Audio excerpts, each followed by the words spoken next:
प्यारे दोस्तों, आज हम आपको एक ऐसा दिल दहला देने वाला रमजान में होने वाला वाकया सुनाने वाले हैं जिसे सुनकर आपकी आंखें दंग रह जाएंगी। कैसे एक मौलवी साहब की बीबी बदसूरत खौफनाक जानवर बन गई। अल्लाह पाक ने उस पर रमजान के महीने में इतना दर्दनाक अजाब क्यों दिया? आखिर इस औरत को अल्लाह ने इबरत का निशान क्यों बना दिया? दोस्तों, ये वाकया उन औरतों के लिए है जो अपने मर्दों को छोड़कर गैर मर्दों के साथ हंसी मजाक करती हैं और उनसे गलत हरकतें करते हैं।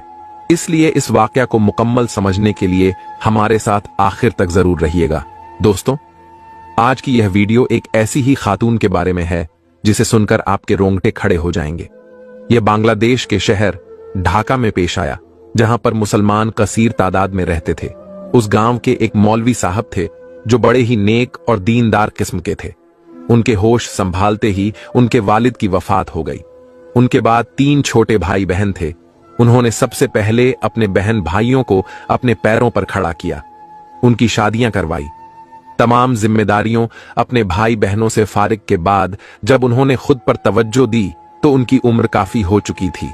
अब वह लड़के नहीं मर्द हो चुके थे। सब बहन भाई तो अपने अपने घरों के हो चुके थे और उनको जिंदगी के सफर में एक शरीक हयात का होना दरकार था। मौलवी साहब बच्चों को कुरान पाक पढ़ाया करते थे। छोटे से गांव में मौलवी साहब थे जो बच्चों को कुरान पाक पढ़ाते थे और उनके पास लड़कियां भी आती थीं।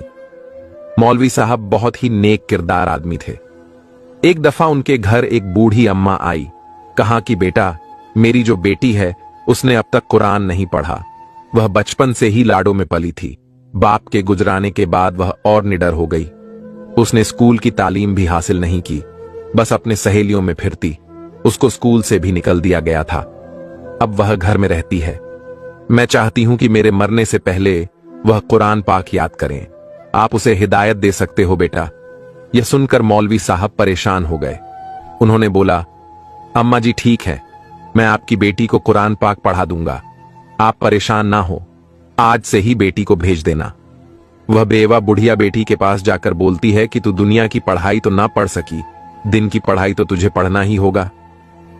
उस लड़की ने हां में सर हिलाया। फिर उसी दिन से वह उनके पास कुरान पाक पढ़ने जाया करती। कुछ दिन बाद उसने कुरान पाक खत्म कर दिया। बेवा औरत एक दफा मौलवी साहब के घर आई और कहा, बेटा मैं एक बात कहना चाहती हूं, बुरा ना मानना, मैं अकेली बेवा औरत हूं। मेरा इस दुनिया बेटी के सिवा कोई नहीं है। मेरी ख्वाहिश है कि मेरी बेटी की शादी एक नेक दीनदार आदमी से हो।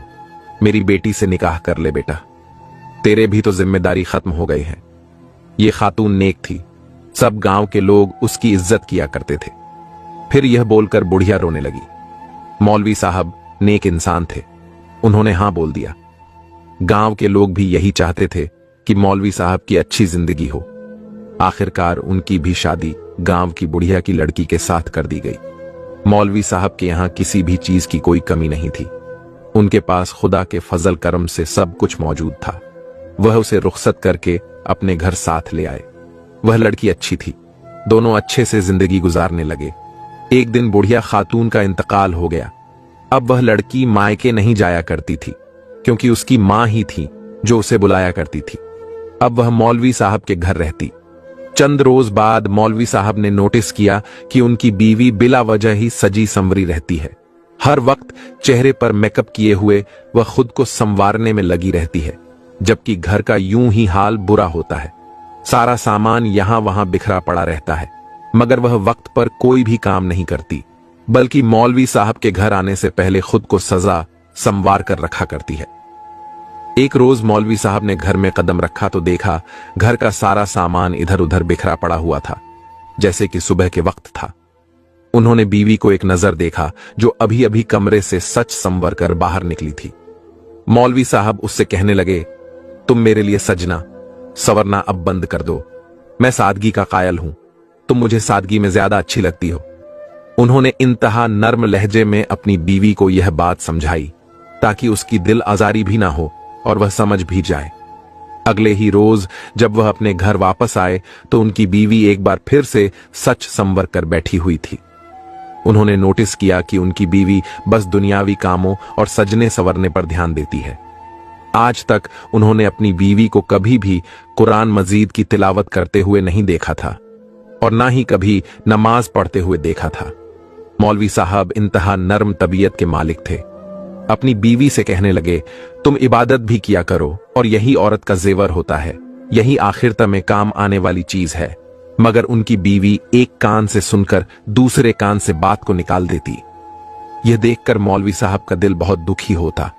उनकी बीवी हामिला हुई तो उन्हें अपने होने वाले बच्चे की फिक्र सताने लगी। अगर मां नेक और परहेजगार हो, नमाज की पाबंद हो, तो औलाद भी वैसे ही हुआ करती है। वह अपने बच्चे को हाफिज कुरान और नेक बनाना चाहते थे, मगर उनकी बीवी का तो दूर दूर तक इन कामों से कोई वास्ता ही नहीं था। मौलवी साहब का मामूल था, फजर के वक्त वह अपने घर से चले जाते और फिर मगरिब और ईशा की नमाज पढ़कर घर वापस आया करती थी। उस रोज उनकी तबीयत थोड़ी खराब थी। वह असर की नमाज के बाद घर वापस आ गए ताकि थोड़ी देर आराम किया जाए। मस्जिद आने वाले बच्चों को दूसरे कारी साहब आज पढ़ा देंगे।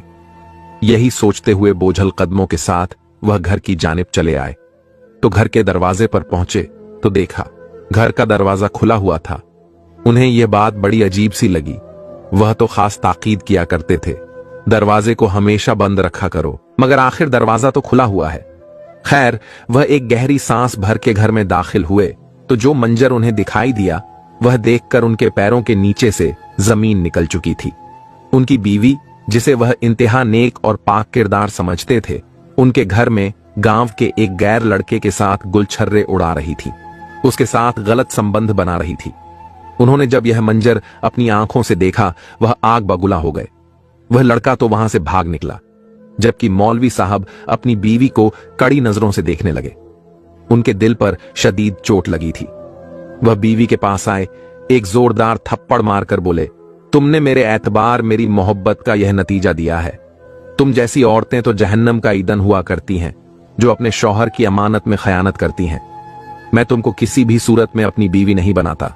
अगर मुझे खबर होती कि तुम इस किरदार की मालिक हो, तुम जैसी औरतें तो जानवर से भी बदतर होती हैं, जो अपने शौहर की वफादार नहीं होती। मौलवी साहब इतना कहकर वापस चले गए और मस्जिद में जाकर मसरूफ हो गए। वह अपने जहन को कहीं और लगाना चाहते थे। वह अल्लाह के जिक्र में मसरूफ हो गए।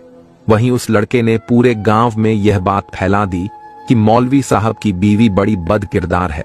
उसका गांव के कई लड़कों के साथ चक्कर चल रहा है और मौलवी साहब भी यह सब कुछ जानते हुए खामोश हैं। गांव वालों को जब इसके बारे में पता चला तो मौलवी साहब को उन्होंने तंग नजरों से देखना शुरू कर दिया। उस रोज मौलवी साहब की तबीयत खराब थी। वह मस्जिद ही में सो गए। फज्र की नमाज अदा करने के बाद जब अपने घर पहुंचे तो यह मंजर देखकर उनकी चीख निकल गई। उनकी बीवी कमरे में एक खौफनाक जानवर बन चुकी थी। उसका बाकी धड़ तो इंसानों जैसा था, मगर उसका चेहरा और जिस्म बिल्कुल किसी जानवर जैसा हो चुका था। यह देखकर तो मौलवी साहब की आंखें मानो पथरा सी हो गईं। वह फौरन कमरे से बाहर निकले। उनकी बीवी, जो जानवर बन चुकी थी, मौलवी साहब के आगे हाथ पैर जोड़ने लगी। वह खुद कुछ बोलना चाहती थी, मगर सिवाय जानवर की आवाज के अलावा उसके हलक से कुछ भी नहीं निकल पा रहा था। यह खबर पूरे गांव में जंगल के आंख की तरह फैल गई। जो भी खबर को सुन रहा था वह मौलवी साहब के घर आकर यह मंजर देखकर कानों को हाथ लगा रहा था। मौलवी साहब की वह बीवी चंद घंटे ही जिंदा रही और फिर वहीं तड़प तड़प कर वह मर गई। मौलवी साहब बहुत दुखी थे और खुदा के हुजूर अपनी बीवी के लिए मगफिरत की दुआएं करने लगे। धीरे धीरे यह खबर जंगल के आग की तरह चारों तरफ फैलने लगी। जो भी खबर को सुनता, खास तौर पर खवातीन, तो कांप कर रह जाती। उनके रोंगटे खड़े हो जाते और हर कोई एक दूसरे से यही कहता, खबरदार, जो भी अपने शौहर की अमानत में खयानत करेगा उसका अंजाम भी मौलवी साहब की बीवी की तरह होगा। दोस्तों, अल्लाहू अकबर। प्यारे दोस्तों, हमें आपको सबको ऐसे गुनाहों से बचे और अल्लाह सबके जानो, माल, इज्जत, आबरू की हिफाजत फरमाए। और दोस्तों,